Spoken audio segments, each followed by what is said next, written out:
Okay, hi there again. So this video is going to expand a little bit more of what we know of fingerings, couple of new notes. We're going to learn F sharp and B flat.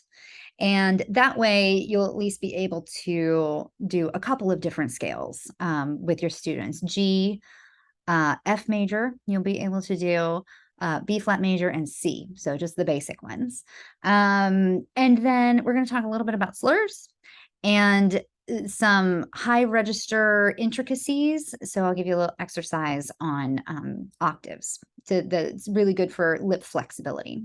So getting down to the fingerings first. So I mentioned in a previous video that we were going to learn B flat. Okay. So we talked about B flat.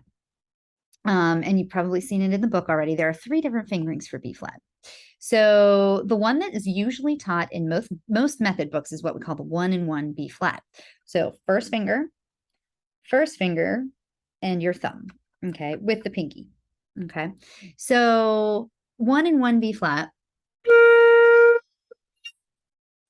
same fingering for both the first and second octaves, okay.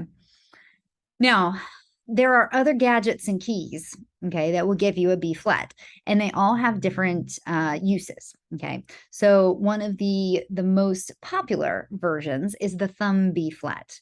Band directors love this because they can just teach it first. It's very similar to B natural, and again, it's all contained in the left hand, so younger students can learn it.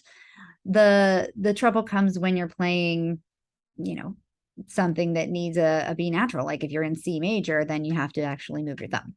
Okay, but turn it this way, we had these 2 keys, right, on the back of the flute. This one is the one where our thumb lives most of the time. That's the B natural key.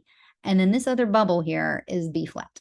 Okay, so keeping your flute anchored, slide your thumb over to the left to that B flat key. So the fingering for a thumb B flat is that special key, the first finger, and then keeping your pinky down for stability. Sounds exactly the same as the long 1-in-1 B flat. Okay. Why would you care about using this? Well, if you're coming from a G, let's say you're coming from a G, going to a B flat, happens all the time in G minor, right? If you did not have the ability to do a thumb B flat, you would have to raise fingers in the left hand and put fingers down in the right hand. So you would have this type of motion. And it's very, very difficult to coordinate that motion, okay? So we can get close, but there's always going to be some mechanical something happening in there.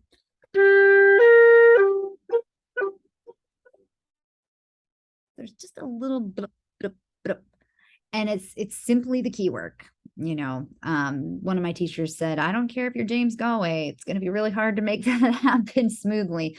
And it is possible. I know people that swear up and down they don't use their B flat thumb key, but it's very useful for this type of motion because you can literally put your B flat thumb key down and just move your left hand. And then it's very smooth.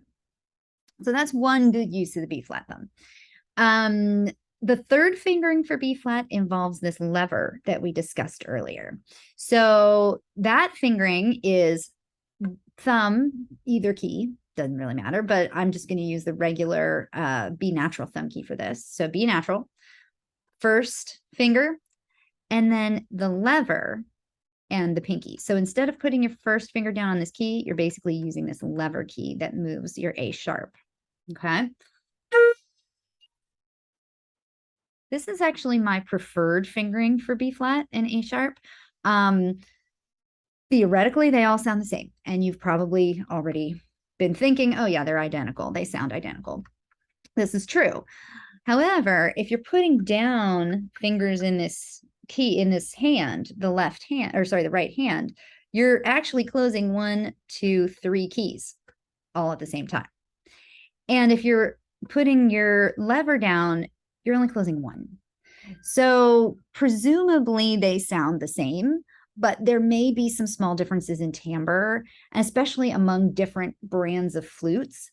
there might be bigger differences. So it's something to keep in mind if you're having intonation problems.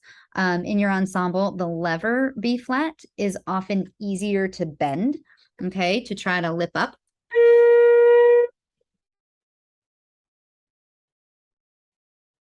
And that's a very good exercise to try with your students. Anything that's a left-hand note, meaning the B flat with the lever, B natural, C, and A. A would work too.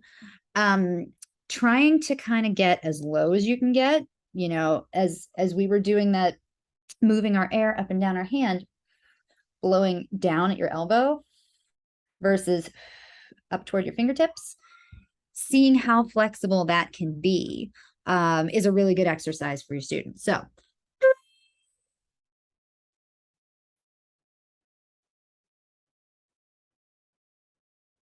and it's using just your lips and jaw, just your facial structures, rather than moving your head. We want to try to avoid moving the head. That's less stable. But it's a great way to train the ear and to get your students really listening to each other, trying to match pitches just by bending them. So that's something that's a little more possible with the A sharp lever, the B flat lever. The other thing is, especially this time of year, we're playing a lot of Halloween music that has an augmented second in it, using the harmonic minor scale. It's if you have an instance where you might have some kind of augmented second or a combination of fingerings where you're basically playing a B flat followed by a B natural very quickly, and you have that problem with the mechanism between the hands, that's basically where you would use the B flat lever. So let's just say I had a piece that went from G to A sharp to B. Okay, happens. I can do it very quickly with the lever versus trying to clunk around on the keys. And then with the B flat thumb, obviously I would have to swap my thumb back and forth every time I wanted to play B natural, and that's less efficient too. So, so the B flat lever comes in handy for that type of motion. One other quick thing about the B flat lever, you can leave it down. So if you had an A sharp and then needed to play G, there's no need to move this finger. You just leave it there. And that helps too. That helps to create a little bit more efficiency in your finger movement. Whereas your first finger, you would have to open it up because that would create a problem, you know, in your notes, in your alignment. If you went to play G and kept your first finger down, you'd end up with an F, right, instead. And we haven't even learned F yet. But anyway, getting up there would be tricky. So while we're here, F is just like G in the left hand, put down your first finger. Okay, so that's F natural. What's a little bit confusing is F sharp. So G, from G, putting down your first finger is F natural, but putting down your third finger is F sharp. And again, it goes back to that Bohm system. So our third finger operates this key right down here, right? So that's F sharp. And then if we want to do F natural, we actually have a longer tube with that first finger. Okay, so that's the difference between F and F natural, and then the three different kinds of B flat.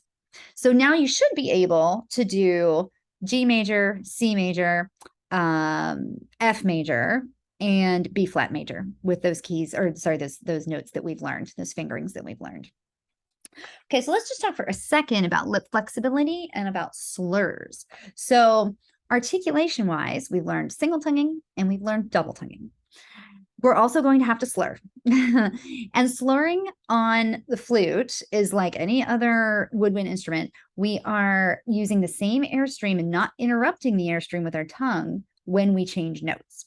So if I'm slurring, the easiest ones are going to be the left-hand notes because it's less to move. So if I'm slurring from G to A, I basically don't stop the air with my tongue while I'm moving my finger.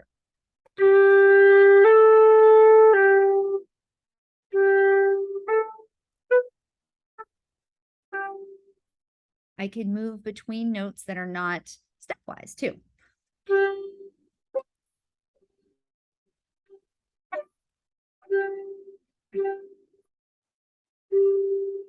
Right? So anytime I slur, I'm connecting two notes without interrupting the airstream with an articulation. So that's a pretty basic thing that a lot of flutists then are going to obviously need to know kind of right off the bat. What I'd like to do, because we've been talking a lot about how the octave higher has basically the same fingering, okay, as the note below. What I'd like to do is a little kind of octave exercise where we're slurring notes from the bottom octave to the top octave and back down, and keeping our ears open to make sure that the octave is a good wide octave, because that upper register note can be flat if we don't get the bottom lip out and the airstream up enough, or push the air through with enough speed to get the upper register out. And what I'd like to do is just go with the notes where we don't have to change fingers. So, I mean, between the octaves. So we're going to start with a G. We're going to go to A, B natural, and C. Just those four: G, A, B natural, C. And just do the octave up and then back down.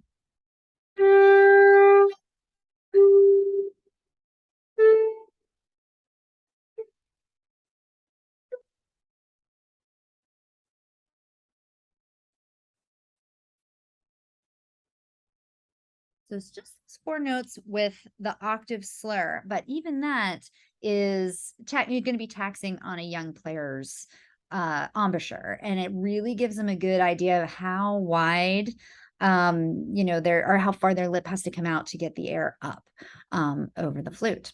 So that's what I'd like to leave you with. Hopefully that gives you a pretty good foundation, at least on how to start flutists and what some of the major problems are. Like I said in the last video, almost everything has to do with the air. So when it's a problem with intonation or a problem with articulation or a problem with fingerings, 9 times out of 10, making sure that the air is really stable and supported is kind of step number one. A lot of times it takes care of itself if we just, blow more, put more air and support on it.